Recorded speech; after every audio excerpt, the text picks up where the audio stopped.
Good day everyone, I am Edith Carion and I will be discuss the movie entitled Marva Collins.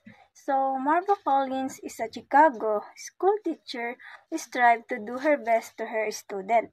However, she grows frustrated by the boundaries imposed on her methods by a failing public and school system. Confronted by stubborn colleagues and reproachful principal, Collins broadly decides to go it alone.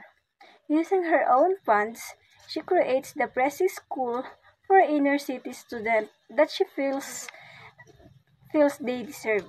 The movie entitled The Marva Collins Story is based on a true story. This movie can inspire you to overcome whatever obstacles you have. Just what Mrs. Collins overcame the obstacles financially and emotionally in opening her own school in, in her home. I really admire what Mrs. Collins' attitude shown in the movie, that she really have these positive attitudes and passion towards teaching. Truly, teaching is a dedication, common sense, determination, and love for our students. It was based on the beliefs that learning is important. She also believed that children like to learn. She believed that black children are as capable of learning as anyone else, and that self-esteem can be gained only through real accomplishment. Na-realize namin na sa kwentong ito, sa totoo lang, marami kaming natutunan para sa ating buhay at kung gaano kahalaga ang edukasyon para sa mga bata. Hindi lamang sa matematika o pagbabasa, kundi pati na rin sa kanilang pag-uugali at sa kanilang psychological na buhay. Ipinapakita sa atin ng gurong ito kung gaano kahalaga para sa atin na maging isang mabuting halimbawa para sa ating mga mag-aaral dahil maaari silang maapektuhan sa ating buhay. Napaka-inspire ng pelikulang ito para sa buhay natin. Sa tingin ko, tayo bilang mga guro ay may napakaraming gawain at kailangang maging mas matatag at sa ating mga paniniwala. May pagkakataon tayong ibahagi ang Diyos sa ating mga estudyante. Ito ang pinakamahalagang bahagi sa ating buhay at turuan sila ng magandang asal upang sila ay marunong rumispeto sa bawat isa. Marva Collins, Cicely Tyson, is a Chicago school teacher who tries to do her best to educate her students. However, she grows frustrated by the boundaries imposed on her methods by a failing public school system. Confronted by stubborn colleges and a reproachful principal, Collins boldly decides to go it alone. Using her own funds, she creates the free school for any city students that she feels they deserve. This moving biopic based on a true story. The Marva Collins True Story Great Teachers Movie include main conflict. Marva Collins is a Chicago school teacher who struggles to do her best to educate her student. However, she grows frustrated by the boundaries infused on her methods by a failing public school. Marva Collins is a teacher that sees hope in the face of the children. This story is telling us how important it is to believe and have the vision that these children have a bright future despite their individual differences. Marva Collins set up her own school and gave up her well-paying job. She had this vision that children deserve more and better education that a normal public school can provide. With the support of her husband and her dedication, she built a good environment, providing creative materials from their own resources that will help her in teaching the student in every classes, even though she encountered problems upon building the school. She still continues to be determined and push children to achieve success. She remains positive despite the different challenges she encountered. She doesn't want recognition. All she wants is that her student will climb, value hard work, and where it can get you.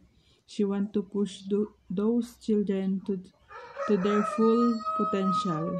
She loves them, take care of them, give time and attention, even discipline them by correcting their mistake and giving advice. Marva Collins taught us that believer, a teacher is hopeful, and the teen school student will be taught to stand on their own and push them to grow into their highest potential. A teacher also puts the weight of self-responsibility in her students' laps, making it know young age that they are in charge of their lives, but making sure to let them know that we are here to guide them. A teacher can change the life of an individual and prove the children are the hopes in the society. The role of the teacher in the movie named Marva Collins' true story are she's a very kind mother, very kind teacher, very responsible wife, kind wife, and of course she's a very great teacher to her students. Napakagaling niyang guro, hindi siya sumuko sa lahat kahit hindi na nakikinig yung mga students niya sa kanya nung unang turo niya sa mga students niya. Hindi siya sumuko, hindi niya sinukuan yung mga students niya. Ginawa niya yung best niya para makinig sa kanyang mga students niya. Ginawa niya yung best niya as a teacher and as a mother para maturuan yung mga students niya at upang maging success sila sa future nila, ganun. At yun, yung realization ko dun is as a future teacher, hindi basta-basta madaling maging teacher at hindi basta-basta madaling maging teacher at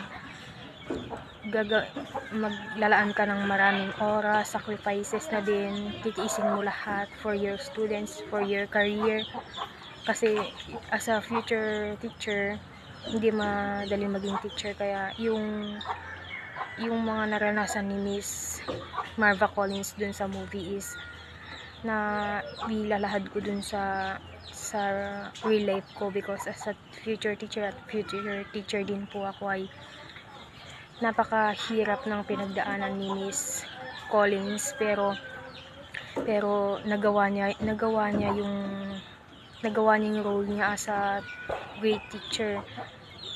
Sumikat yung school niya, naka-receive siya ng academic education, yun. Ang part na habang nagdi-discuss ang teacher nila is ini-interrupt ng mga bata, yung mga estudyante niya. So ito yung mga estudyante na mahilig magbully or kung ano yung gusto nilang gawin, ginagawa nila. Parang pag nagdi-discuss yung teacher nila is ini-interrupt nila kung ano nung pinagagawa. May nagtatambol, may nagsasalita, parang binubuli nila ang teacher nila. Kumbaga ganon. So, sabi dito, according to that another teachers is the student want to learn, give what they want. So, ito yung kung ano yung gusto nila is ginagawa nila. Hindi sila nakikinig sa mga teacher nila. Basta na lang silang nag-interrupt kung habang nag-discuss yung teacher. So, ito yung behavior na hindi maganda sa mga estudyante. So the teaching method that is used in the story of the Marva Collins is yung traditional method and innovative approaches. Kasi si Teacher Marva is mas nag-focus siya sa mga bata na mahihina or kasi alam niya sa sarili niya na yung mga batang yun is mayroon silang iba't ibang paraan para matuto sila on their own. So si Teacher Marva is she emphasized the importance of discipline, respect to build their self-esteem. So the solution that Teacher Marva do is to provide a tools and support the students that they need para mas maging successful sila sa sarili nilang mga kakayahan. So today, I will share the moral of the movie or the story. The story of the teacher do anything for her family and her student. So for me, ang natutunan ko dito sa movie na ito ay si Teacher Marva ay nag-gain or control niya yung estudyante niya sa loob ng kanilang classroom. At ang kanyang pagtuturo ay simple lamang. Meron siyang mga simple strategy. So like the tone of her voice are very clear and smooth na maramdaman ng mga estudyante. Na kahit na magulo yung kanyang estudyante, hindi na interesado sa kanya, ay hindi nababago yung kanyang voice or tono ng kanyang boses. Ang kanyang tono ng boses ay maalumangay lamang. And Teacher Marva, simple technique sa kanyang pagtuturo ay yung ang pagsasalita niya. So, and the second, hindi niya hinahayaan yung kanyang estudyante na gaano pa man yan kagulo or kakulit, ay patuloy niya pa rin itong tinuturuan. Hindi ginawa ni Teacher Marva na magalit sa kanyang estudyante. Kumbaga, ipinagpatuloy niya yung pagtuturo niya, pinaramdam niya sa kanyang mga estudyante na sariling anak niya yung mga estudyante niya. At patuloy niya itong ginaguide, tinuturo yung dapat nilang malaman, at patuloy niya minamahal yung mga estudyante niya. So, si Teacher Marva ay isang napakabuting guro, mabuting asawa, mabuting ina sa kanyang dalawang mga anak.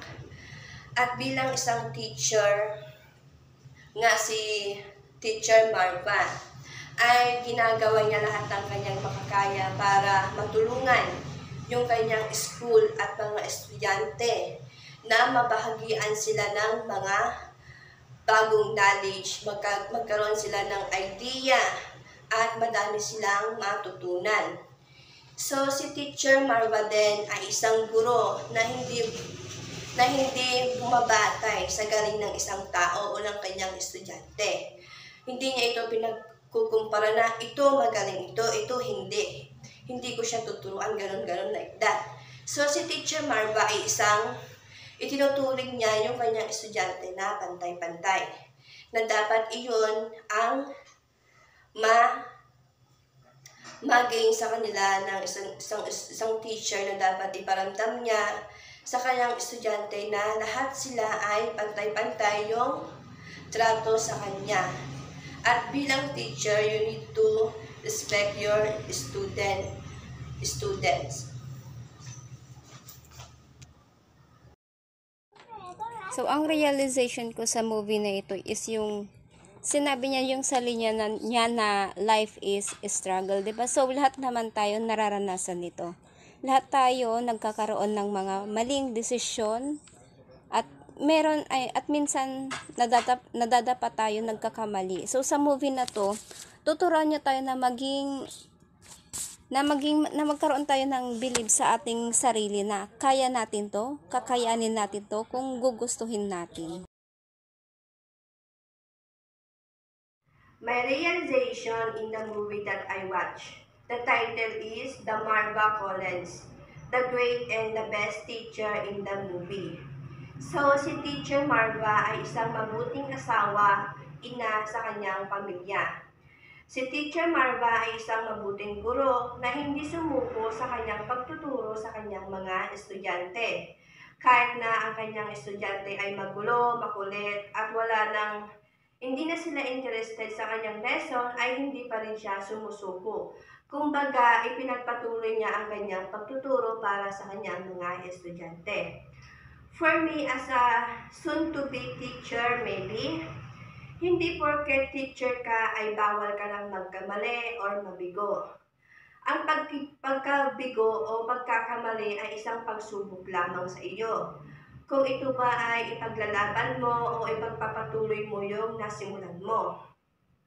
So, kapag nabigo ka or nadapa, dapat mong ipagpatuloy o ilaban, bumangon, at ipagpatuloy ang inyong nasimulan.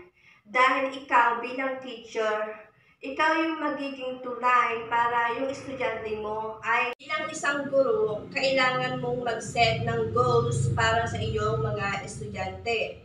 Kailangan mong ituro step by step sa iyong estudyante para malaman, matutunan at maunawaan nila yung mga lesson na i-discuss mo o itinuturo mo sa kanila. Kumbaga, ikaw yung magiging tulay para sa kanilang success at yung mga estudyante mo, sila yung mag-i-improve para makuha nila yung goals at makapagtapos sila ng successful sa kanilang pag-aaral.